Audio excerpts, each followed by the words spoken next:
জীবনে প্রত্যেকের জানা উচিত, বোঝা উচিত, মানা উচিত। যে কোনো কিছুর যে চেষ্টা করি না, সেটার একটা সীমা আছে। সেই সীমা চিনতে না পারলে নিজের মূল্যবান সময়, শ্রম, অর্থ এরকম আনুষঙ্গিক অনেক কিছু এমন জায়গায় মানুষ মাত্রই দিয়ে বসি, যার ফলাফল নিজেকে খুব একটা ভালো রাখে না, ভালো অবস্থানে নিয়ে যায় না। সেই জন্য এতটুকু বলবো, চেষ্টা করেন, খুবই ভালো কথা, কিন্তু তার একটা সীমারেখাটা নিন।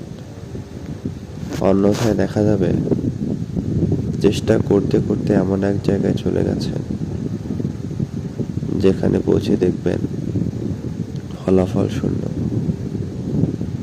যদি আরো একটু গভীরভাবে চিন্তা করেন, ভাবেন যে কি পেলাম, তবে হয়তো বা জ্ঞান, শিক্ষা এইটুকুই প্রাপ্তি।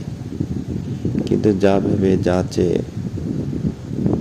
এত কিছু করেছেন, চেষ্টা করছেন, সেগুলো পাবেন না।